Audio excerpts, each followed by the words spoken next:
하나님이여 우리에게 믿음을 더하여 주시옵소서. 찬송가 70장으로 하나님께 찬양드리겠습니다.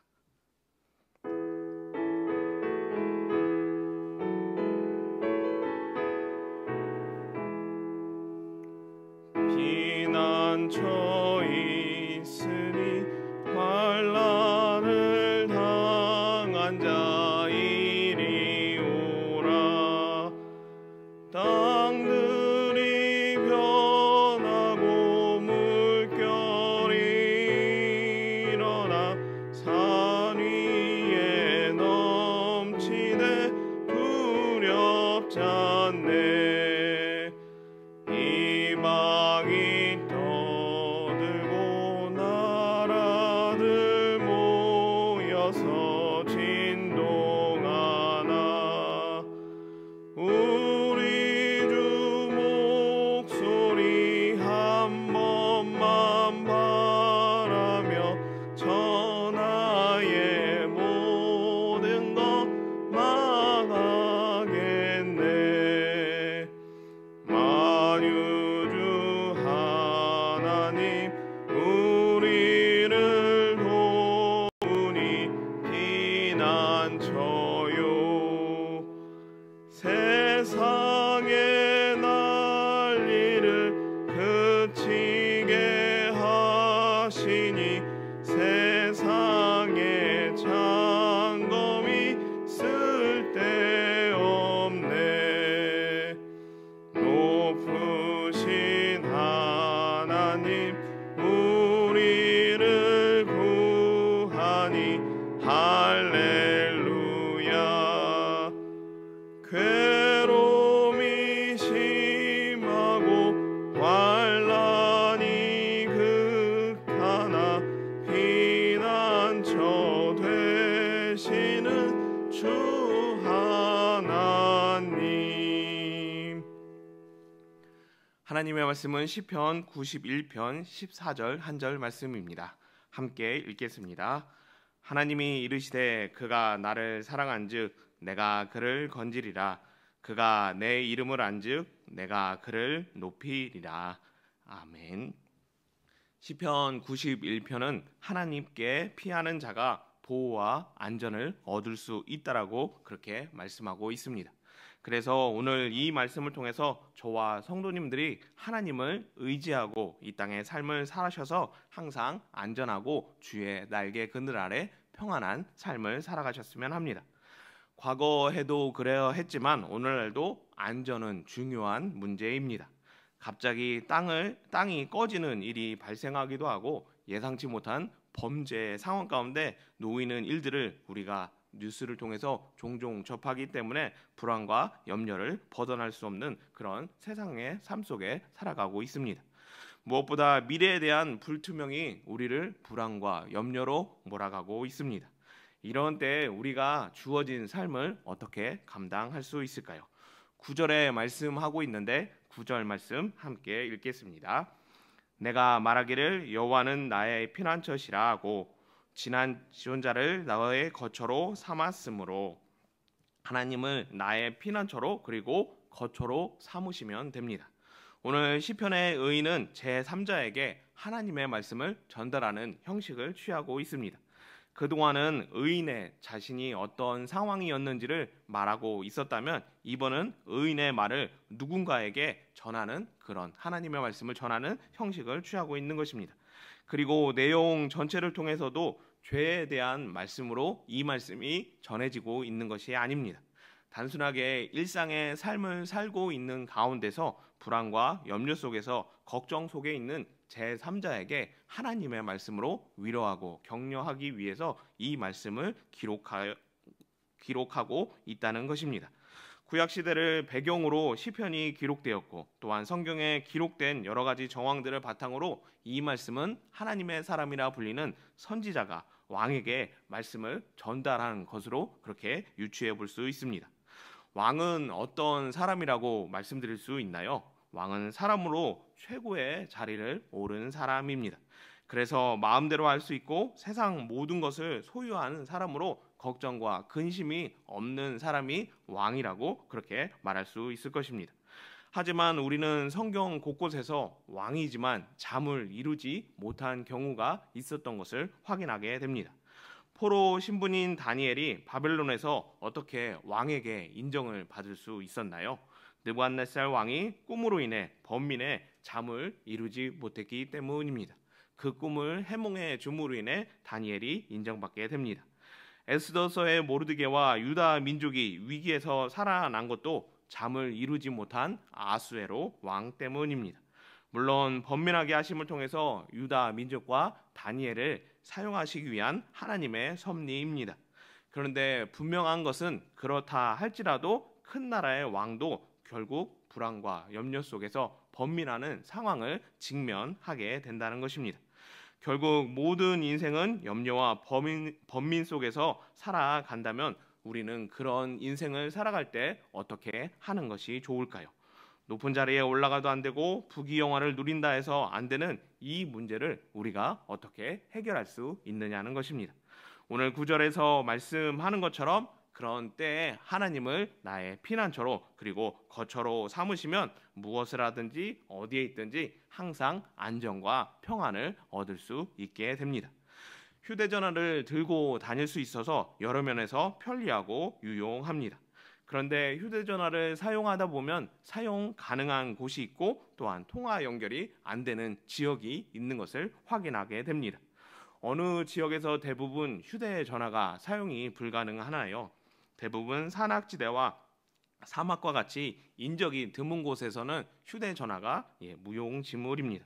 정말로 꼭 필요한 때에 꼭 필요한 상황에서 오히려 휴대전화가 사용이 안 돼서 답답한 일들을 그래서 종종 만나게 됩니다. 그런데 기도는 어떻다라고 말씀드릴 수 있나요?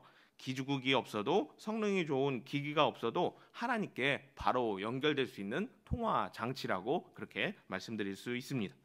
기도할 수 있고 그리고 그 기도를 하나님께서 들으시고 응답하시기에 우리는 인적이 드문 곳에 있다 할지라도 안정과 평안을 보장받을 수 없는 그런 상황 가운데 놓인다 할지라도 염려하거나 걱정하지 않게 된다는 것입니다. 하나님이 무소부재하시기 때문에 전지전능하시기 때문에 어떠한 상황 가운데서 어느 곳에 있든지 염려하거나 걱정하지 않을 수 있게 우리를 은혜로 인도해 주시기 때문입니다. 그 하나님은 또한 제약이 없는 기도를 통해서 연결될 수 있다는 것을 우리가 생각한다면 하나님을 나의 거처로 피난처로 무엇보다 기도로 이 은혜를 누리게 된다면 너무나도 감사하고 기쁘다고 할 수 있습니다. 무엇보다 항상 하나님은 우리의 기도를 들으시고 그 기도에 응답하시길 원하시는 분입니다. 염려와 불안이 찾아올 때 기도할 수 있다는 것, 하나님께 연결될 수 있다는 것을 항상 기억하셨으면 합니다. 의인은 제3자에게 불안과 염려 속에서 하나님을 의지하라라고 그렇게 권면합니다. 왜 이런 말을 하느냐? 아직 그가 하나님을 의지하는 모습으로 나아가지 않고 있기 때문입니다. 예수님이 좋다고 예수님을 믿으라고 우리는 전도합니다. 하지만 듣는 사람들도 예수님이 좋다는 건 알지만 그들이 아직 교회로 인도되고 있지는 않습니다. 여러 가지 이유를 말씀드릴 수 있지만 왜 그들이 예수님을 믿거나 예수님께로 나오지 않나요? 아직 그들에게 들음은 있지만 믿음이 생기지 않았기 때문입니다. 마찬가지로 오늘 의인이 전하는 이 말을 제3자가 믿지 못하는 것도 그에게 하나님을 신뢰하는 믿음이 아직 자리하고 있지 않기 때문입니다. 불안하기 때문에 염려가 있기 때문에 하나님을 의지해야 된다는 건 알지만 정말일까? 정말로 하나님이 도와주실까 하는 의심이 자리하고 있기에 쉽게 나아갈 수 없다는 것입니다. 그런 제3자의 상황을 잘 알고 있는 의인이 하나님께서 의인을 통해서 이렇게 말씀하십니다. 8절에 말씀하고 있는데 8절 말씀 함께 읽겠습니다. 오직 너는 똑똑히 보리니 악인들의 보응을 내가 보리로다. 너는 똑똑히 보게 된다고 어떤 것을 보게 되느냐? 악인이 보응당하는 것을 직접 눈으로 목격하게 된다라고 그렇게 하나님의 말씀을 들려주고 있습니다. 이것이 어떤 의미인가요? 들은 것에 대해서 직접 체험하게 되는 확인하게 되는 일을 경험하게 된다는 것입니다. 백문이 불여일견이라는 말처럼 여러 번 듣는 것도 좋지만 한 번 보는 것이 더 확실하게 전하는 내용에 대해서 믿을 수 있게 합니다. 마찬가지로 의인이 지금 제3자에게 오직 너는 똑똑히 보리니 악인의 봉을 내가 보게 될 것이라고 말하는 것도 듣는 것으로만 끝나는 것이 아니라 직접 경험되어짐을 통해서 하나님이 우리의 피난처가 되시며 거처가 되신다는 그런 확실한 믿음을 갖게 될 것이라고 그렇게 말씀하는 것입니다. 지금은 하나님의 부름을 받으셨지만 장인 어른께서는 생전에 장모님보다 늦게 예수님을 믿으셨습니다. 그래서 예수님을 믿기 전에 장모님이 11조 하는 모습을 보시면 그때마다 계속해서 왜 11조 하느냐고 하지 말라고 그렇게 타박을 하셨습니다.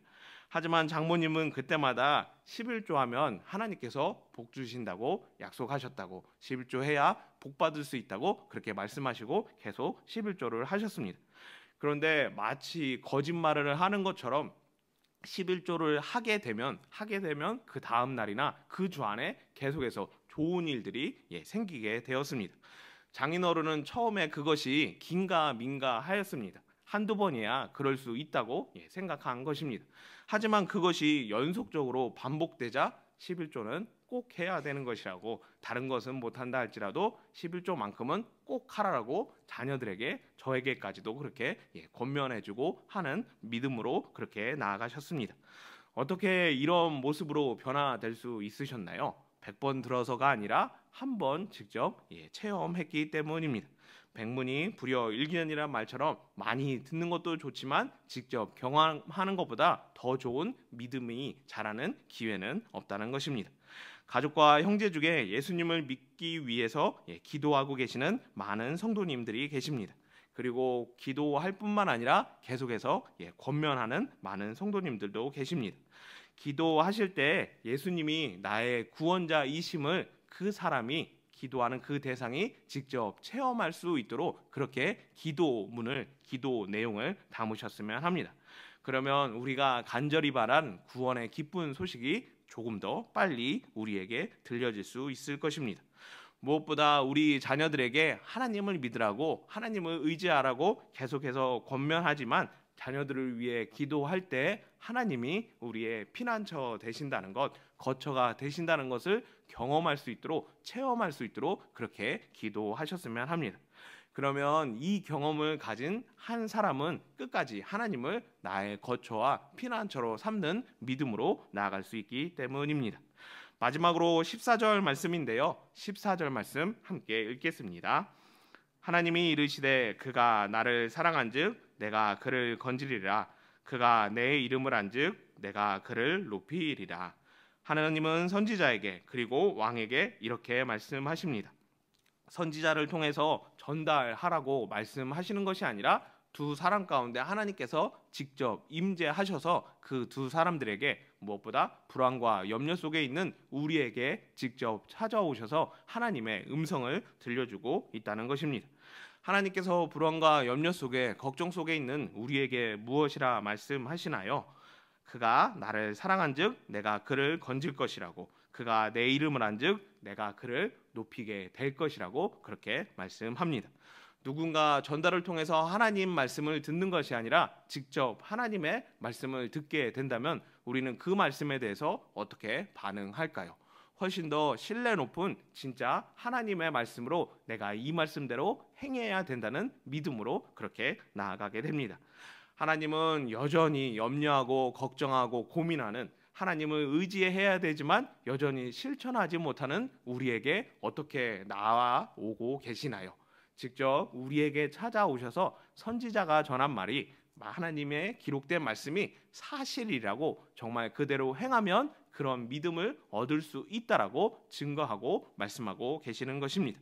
우리를 하나님께서 사랑하시기 때문에 무엇보다 우리의 피난처가 되시며 거처가 되고자 하는 하나님의 그 크신 사랑 때문에 하나님은 우리에게 찾아오셔서 이렇게 직접 말씀하고 계시는 것입니다.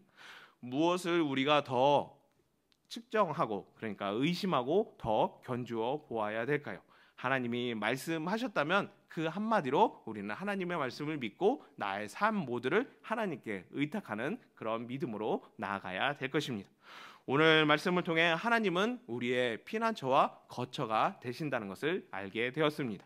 무엇보다 하나님께서는 그 말씀을 확실하게 응답해 주실 것이라고 직접 우리에게 말씀해 주십니다.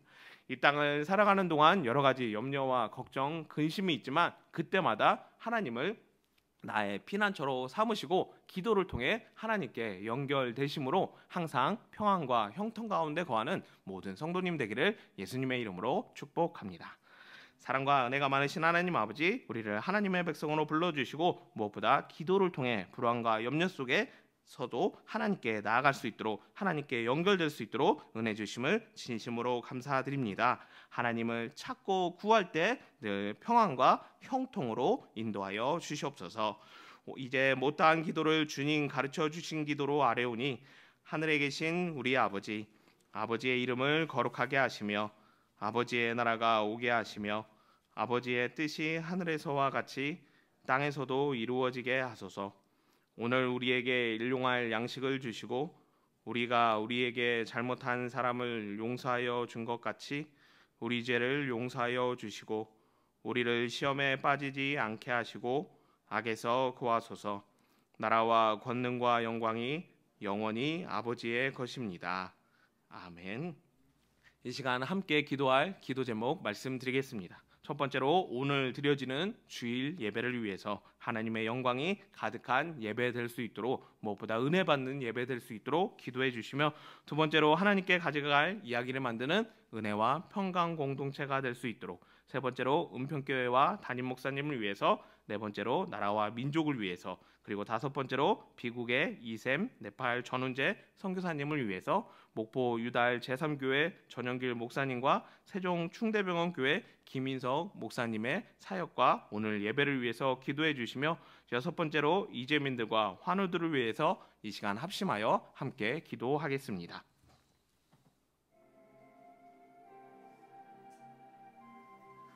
사랑과 은혜가 많으신 하나님 아버지, 거룩한 주일을 허락하여 주시고 무엇보다